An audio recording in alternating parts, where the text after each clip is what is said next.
Bonjour à toutes et à tous. Est-ce que vous connaissez déjà Tony Robbins? Tony Robbins, il est un des coachs les plus influents des dernières années. Il est le coach par exemple de Serena Williams ou de Leonardo DiCaprio. Voyons un peu plus de près qu'est-ce qu'il nous dit à propos de la réussite. Qu'est-ce qu'il faut faire pour réussir vraiment? Premier point, la passion. La passion est le moteur de tout. C'est ce qui nous donne envie de faire n'importe quoi. Point numéro 2, la stratégie. Il faut avoir bien en tête et clair une stratégie, une voie à suivre afin de ne pas épuiser ses énergies pour rien et donc de ne pas mettre de la passion et de l'épuiser pour rien. Avec une stratégie claire et précise, on peut atteindre nos objectifs. Sans une stratégie claire et nette, on risque d'épuiser notre énergie et d'épuiser également notre temps en vain. Point numéro 3, dépasser ses croyances limitantes. Une croyance est quelque chose qui est ancré en nous et qui nous empêche d'avancer. Le but est du coup de remplacer nos croyances limitantes par un autre schéma des croyances. Faites par exemple l'exercice suivant. Notez votre 3 principales croyances limitantes et regardez l'effet qu'elles ont sur votre vie, dans votre vie. Par exemple, première croyance, je ne mérite pas de réussir.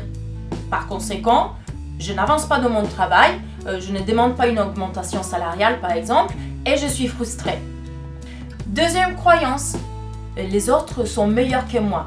Du coup, même si j'ai envie d'ouvrir mon entreprise, je n'ose pas le faire parce que je pense ne pas être capable. Croyance numéro 3, je ne peux pas faire confiance à personne. Alors, à chaque fois qu'une relation arrive, je suis sur la défensive, je m'ouvre pas et je bâtis ma relation sur de mauvaises bases.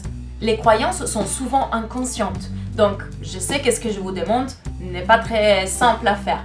Par contre, ça vaut vraiment le coup d'essayer. Alors, maintenant que vous avez vos 3 croyances et leur impact sur votre vie, tournez-les en positif. Les 3 croyances précédentes vont devenir je mérite de réussir, pourquoi je ne devrais pas?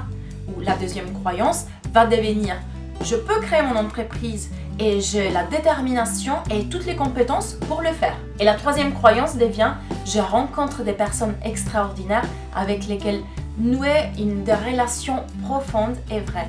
À ces moments-là, lorsqu'une croyance négative viendra obscurir votre esprit, vous n'avez qu'à la tourner en une croyance positive.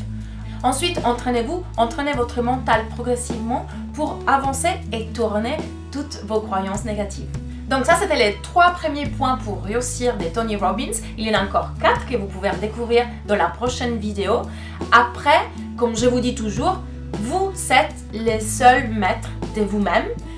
Donc, vous pouvez juste tester ce que je vous dis et c'est à vous de jouer. Il ne vous reste plus qu'essayer.